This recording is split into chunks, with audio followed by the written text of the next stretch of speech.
Mesdames, Messieurs, bonjour. Très heureux de vous retrouver ici en direct du salon Agrimax. Alors, on le sait, le réchauffement climatique est là. Comment sécuriser ses productions avec moins d'eau? C'est le thème du débat que nous allons avoir avec Laurent Rouillet tout d'abord. Bonjour Laurent. Bonjour Jean-Paul, bonjour Laurent, à tous. tu es président de la Chambre d'agriculture de Moselle. Je te connais, alors je te tutoie. Meurthe-et-Moselle. De Meurthe-et-Moselle. Attention. Bertrand Dufresnoy, bonjour. Bonjour Jean-Paul. Vous êtes chef de projet eau et élevage à l'Institut de l'élevage, justement. C'est exact. Juste à ma droite, Sylvain Weber, bonjour. Bonjour. Le micro, Bonjour à voilà. vous. Vous êtes éleveur où? Je suis éleveur à Zollingen, un tout petit village en Alsace-Bossu. Bon, c'est bien, vous avez la chance d'être là-bas. Et Sylvain Isberger, bonjour. Bonjour Jean-Paul. Vous êtes président de la coopération agricole du Grand Est, c'est bien ça? Absolument, mais aussi accessoirement agriculteur. En même temps. Alors, et surtout, vous dites, Laurent, tu dis Laurent, qu'il faut avoir une approche globale de la gestion de l'eau. Alors, qu'est-ce que tu veux dire par là? Alors, juste reprendre tes propos d'introduction. Faire de la biomasse sans eau, c'est pas possible. C'est compliqué. Voilà. Et la réflexion qu'on a depuis quelques années, tu l'as bien précisé, face notamment aux aléas climatiques que l'on vit au quotidien, c'est comment, et on sort d'une conférence, preuve à l'appui qu'on a globalement voilà, des précipitations qui sont à peu près identiques en volume, mais par contre la répartition est complètement différente. Et la réflexion qu'on a, c'est comment on optimise tout l'eau qui tombe sur nos territoires et peut-être la restituer au milieu quand il y a un manque, tout naturellement. Gestion globale, mais approche territoriale. Territorial multi-acteurs. Alors la territorial multi-acteurs, parce qu'on est sur des bassins, sur des territoires un peu différents. Hein. Le territoire Grand Est est très grand, avec des atouts et des contraintes. Et puis multi-acteurs pour éviter tout conflit d'usage. On fait partie d'une partie des acteurs au niveau du monde agricole et des acteurs économiques et éviter tous les conflits d'usage entre l'utilisation pour notre production industrielle, mais aussi eau potable par rapport à nos concitoyens. Donc il faut changer d'échelle à la réflexion et vraiment qu'on soit à 360 degrés sur un territoire, sur cette réflexion de la gestion. Mais j'ai envie de te dire, mais ça tombe sous le sens, c'est logique. Pourquoi ce n'est pas le cas actuellement? Actuellement, non. Je trouve qu'on est encore beaucoup trop en silo. Voilà, on traite un sujet, on trouve une solution, mais que sur le sujet qui est traité sur le territoire. Et voilà, cette réflexion commence un peu à être bien ancrée dans les têtes, un peu y compris des gouvernants. Donc je pense que ça va nous aider et la loi sur l'eau va quand même accélérer un peu les choses et le fait qu'on puisse trouver des lieux de concertation sur justement comment on gère cette eau sur nos territoires. Mais actuellement, ce n'est pas le cas du tout. Alors Bertrand, quand on parle d'élevage et d'eau, il y a souvent plein de chiffres qui sont lancés comme ça. Et il y en a un, je crois, c'est un peu de l'intox. Alors c'est vrai qu'on en retrouve souvent un, c'est celui des 15 000 litres d'eau par kilo de viande. Alors il faut savoir que c'est des chiffres qui ont été proposés il y a longtemps maintenant, alors que maintenant il existe des méthodes d'analyse de cycle de vie parfaitement normalisées, ISO, et qui permettent de calculer les consommations d'eau. Et pour remettre un petit peu les choses dans l'ordre, on a des ordres de grandeur qui sont pour la production de viande bovine aux alentours de 300 litres, 500 litres pour les agneaux et 10 litres pour le litre de lait. D'accord. Sylvain, quel regard on a quand on a un regard de coopérative? Je serais tenté de dire que depuis que les attentes sociétales ont évolué et ne correspondent plus seulement à produire plus, mais produire mieux, parmi le produire mieux, c'est faire au moins autant, voire un peu plus, mais avec moins de ressources. Et si on fait l'inventaire des ressources, la première ressource, c'est la ressource hydrique.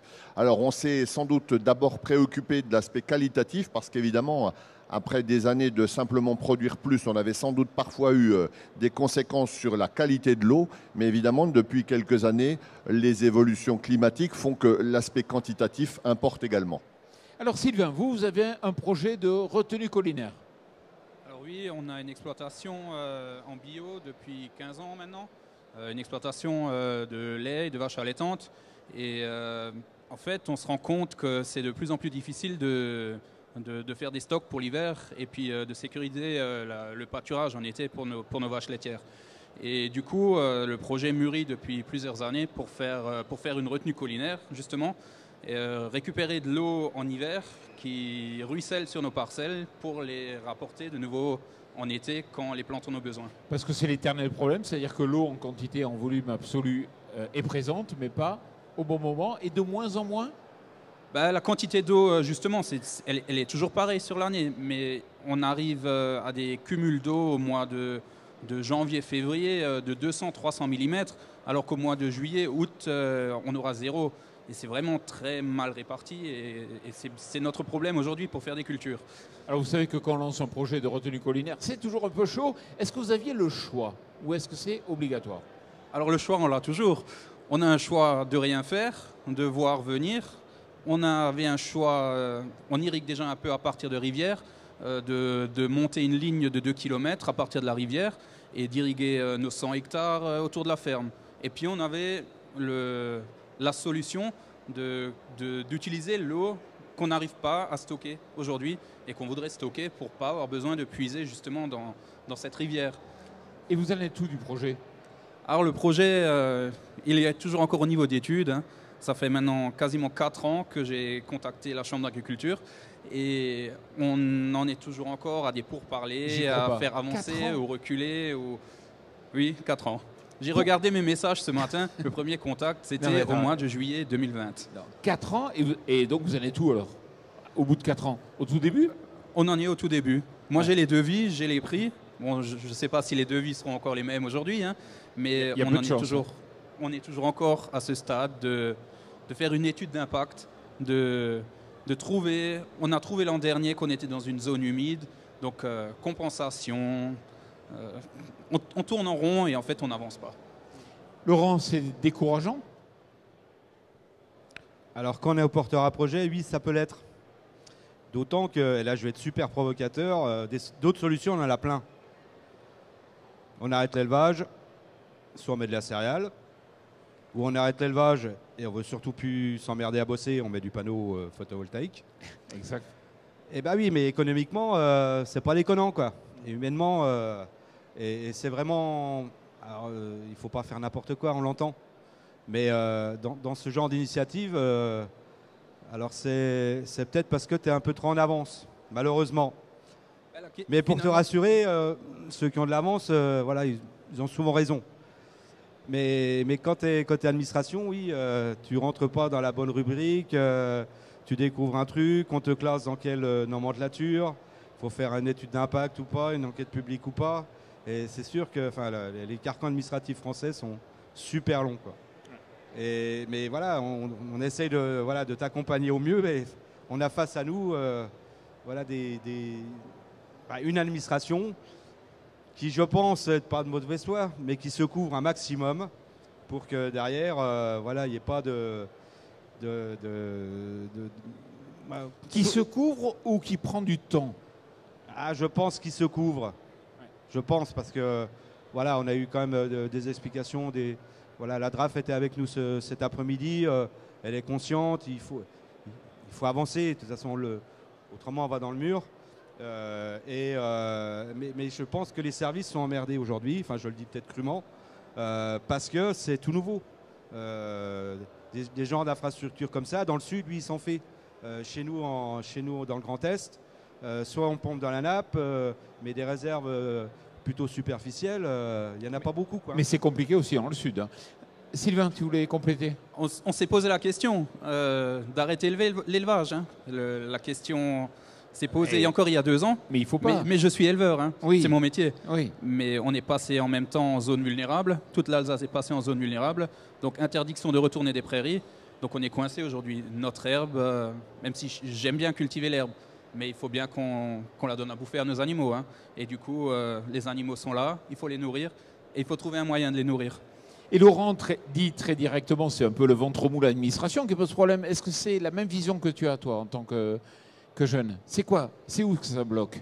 Mais en fait, c'est franco-français, je crois, hein, de bloquer les dossiers, de rallonger, de faire de la compensation, de trouver des excuses à tout. Et je pense vraiment que c'est français. Hein. On serait de l'autre côté, on serait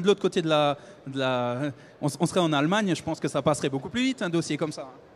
Sylvain. Alors, je vais jouer un peu le contre-rôle, justement.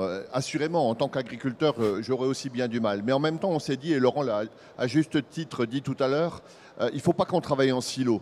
Et dès lors, on ne peut pas considérer simplement le sujet, par exemple, purement quantitatif de l'eau. On sait très bien que dès qu'on bouge un curseur, aujourd'hui, si on veut avoir une approche globale, il faut en intégrer d'autres. On a vu tout à l'heure que ça intègre des sujets de biodiversité. Peut-être, dans une autre exploitation, ça va entraîner la production de nouvelles productions, de nouvelles filières. Ce qui veut dire que quand on change un système qui prend en compte la gestion de l'eau, elle va modifier d'autres sujets. Donc ce temps qu'on peut percevoir défavorable, c'est aussi le temps que parfois des gens ont à essayer de voir plus large, quoi. C'est ma manière peut-être de positiver par rapport à cette lourdeur. Oui, mais le temps, on l'a pas, parce que Bertrand, il va nous dire le réchauffement climatique est là, il s'accélère certainement, et ça se fait déjà bien sentir sur les ressources.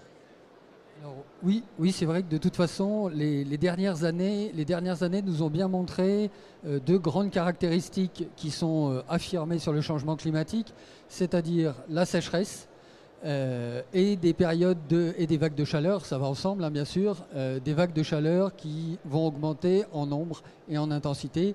Les dernières années l'ont particulièrement illustré, mais même si elles ont souvent ces caractéristiques-là, on a fait l'observation dans la conférence tout à l'heure que les dernières années ont bien présenté ces caractéristiques, mais jamais sous la même forme.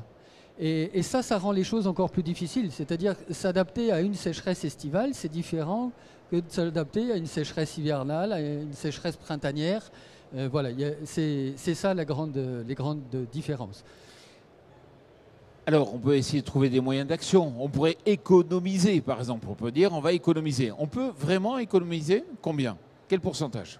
Alors, il faut bien voir que moi, je m'occupe de l'utilisation en élevage. C'est vrai que ce n'est pas forcément le cas de M. Weber, mais la fraction d'irrigation est relativement faible pour l'instant. Donc, je m'occupe souvent des utilisations d'eau de l'élevage pour les animaux et le lavage. Et ça, ces utilisations... Globalement, dans un élevage, vous avez dans un élevage laitier, 80% de l'eau est utilisée pour l'abreuvement. Dans un élevage allaitante, production de viande, c'est de 97 à 100%. Donc ça a une conséquence très simple, c'est que c'est les besoins des animaux, c'est leur survie qui est en jeu, c'est leur confort, c'est leur bien-être. Donc c'est des choses sur lesquelles on ne peut pas les restreindre. Ça veut dire que les leviers d'amélioration sur l'abreuvement sont limités au gaspillage, aux fuites internes des réseaux. Et puis après, il y a la fraction dont je vous parlais sur le lavage, où là, sur certaines parties des pratiques de lavage, on a des leviers, on connaît déjà d'anciens leviers, mais on met au point des nouveaux leviers, on travaille sur des nouveaux leviers pour économiser de l'eau sur les pratiques de lavage. Et là encore, ça veut dire qu'il faut y aller. Laurent, toi tu dis qu'il faut entretenir les fossés, par exemple. On a beaucoup d'infrastructures que nos aïeux ont construit.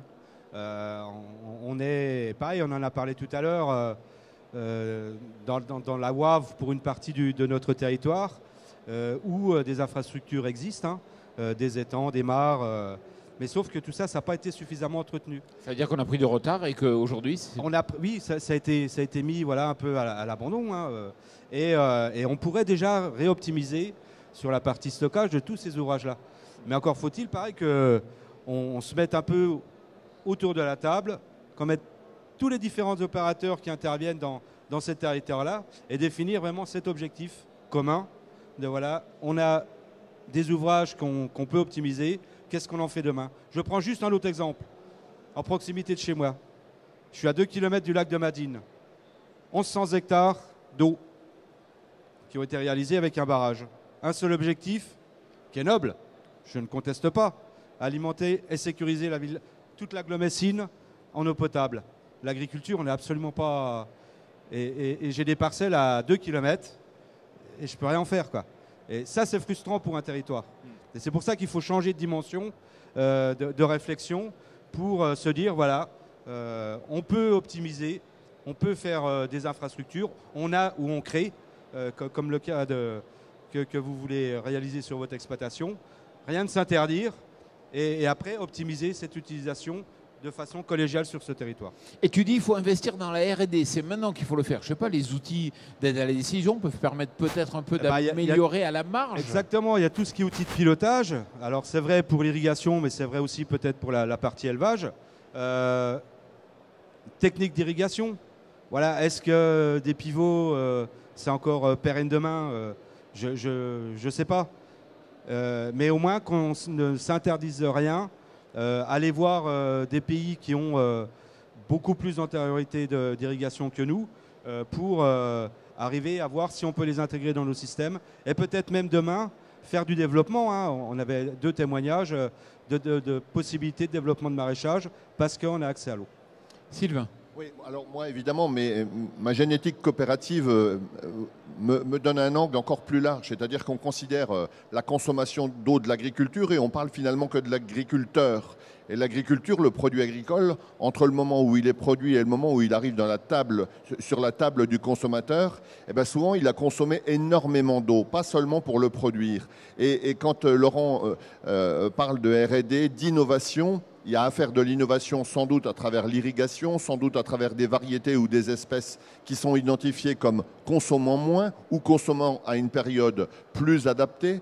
Mais ensuite, dans le processus de transformation, et ça je peux vous garantir que le travail des COP, toutes filières confondues, on pourrait parler des coopératives betteravières qui demain n'auront sans doute plus besoin d'eau extérieure, sauront recycler l'eau des betteraves pour s'en réutiliser. On a évoqué les industries laitières, on pourrait évoquer l'industrie de la marterie qui fait qu'à la fin, tout ce travail organisé par les filières, on peut évoquer aussi les filières viticoles qui réfléchissent à des nouveaux revêtements au sol pour que l'eau, elle ne soit pas envoyée comme une chasse d'eau quand il s'agit de lavage, etc. Et tout ce travail de recherche, en fait, il fait que le produit fini, entre le moment où le produit agricole finit et le moment où il a été produit, eh ben, au global, il aura consommé considérablement moins d'eau. Alors c'est vrai qu'on parle beaucoup de recyclage des eaux pluviales. C'est une solution alternative à quel niveau?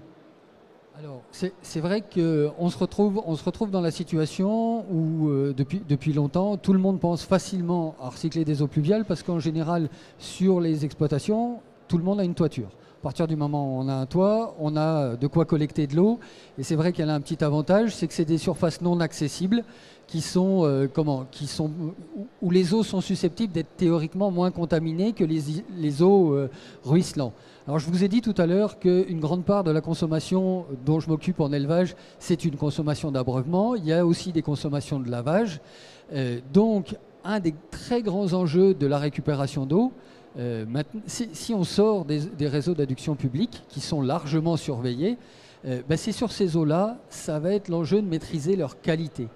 Et non seulement c'est des eaux qui peuvent être un peu contaminées, mais en plus elles sont de qualité très variable.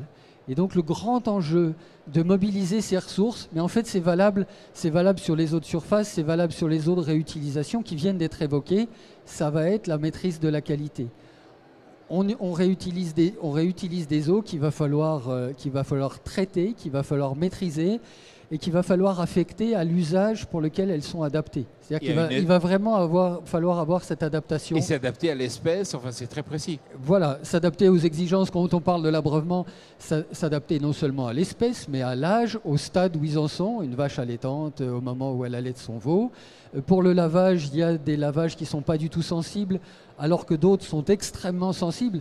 Quand on lave une machine à traire, on a des matières qui sont en contact avec l'aliment. Donc on a tout un éventail d'exigences de qualité qui doivent être traitées distinctement. Et pour ça, on utilise des systèmes de post-filtration. Est-ce que c'est efficace? Ça coûte cher? C'est intéressant ou pas? Là, ce que vous évoquez, c'est ce qui vient après la filtration. Je vais retourner le problème. En fait, ce qu'on connaît le mieux, c'est ce qui vient à la fin. C'est-à-dire, c'est toute la partie traitement désinfection, puisque c'est issu du traitement de l'eau en général, de la production, de la potabilisation d'eau potable.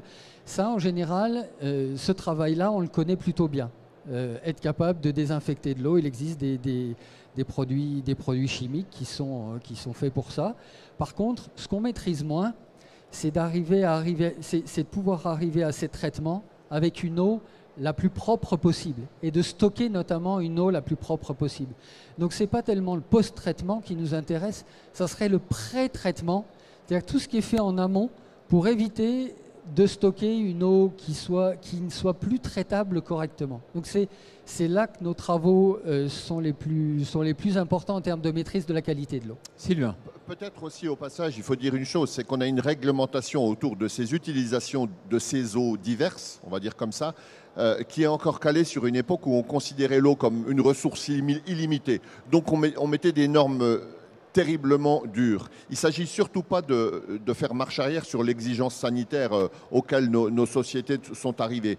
Pour autant, et vous l'avez dit, mettre de l'eau sur une production agricole qui va être directement consommée, type du chou par exemple, c'est pas pareil que de mettre sur du maïs par exemple, qui irait en maïs fourrage, etc. Donc il y a sans doute aussi à réfléchir. Vous voyez que c'est pour ça qu'on dit toujours que c'est vraiment des décisions et des réflexions collégiales, parce que ça parle aussi sur notre réglementation qui doit elle-même évoluer en fonction de ce contexte.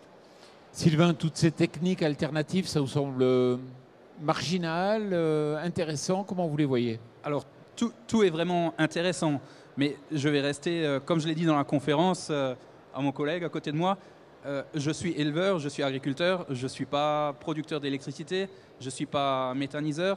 Donc moi, mon objectif, c'est de faire de l'élevage et de continuer à faire vivre mes animaux, hein, et surtout que mon exploitation soit pérenne demain. On a 300 têtes dans notre étable, hein, et on veut continuer à avoir 300 têtes à l'étable. Hein. Alors, on est presque arrivé au terme de cette émission. Laurent, le mot-clé, c'est quoi? C'est concertation, c'est-à-dire qu'on a un enjeu, on a une accélération, il faut aller rapidement, et pour ça, il faut qu'on arrive à communiquer entre les acteurs de la filière, les administrations, tout le monde. Communiquer à minima, trouver des trajectoires communes, forcément. Et tout ça à l'échelle d'un territoire qui a des biens communs, parce qu'on est quand même sur une grande région, avec des opportunités ou des faiblesses concernant la gestion de l'eau. Hein. On le voit par rapport à l'accès. Certains territoires ont un accès plus facile que d'autres à cet accès à l'eau. Et surtout, et on en discutait avec Sylvain tout à l'heure, on a des sols aussi complètement différents en termes de réserve hydrique. Attention, si on ne se préoccupe pas de façon globale de tous nos territoires, à ne pas avoir des déserts agricoles qui arrivent d'ici à 10 ans. Ouais, ça peut aller très vite. Et ça serait un drame. Et ça peut aller très vite. Laurent Rouillet, Bertrand Dufresnoy, Sylvain Weber et Sylvain Hinsberger, merci beaucoup d'être venus ici pour débattre de cette question, justement sur produire avec moins d'eau et en sécurisant sa production. Et merci à vous.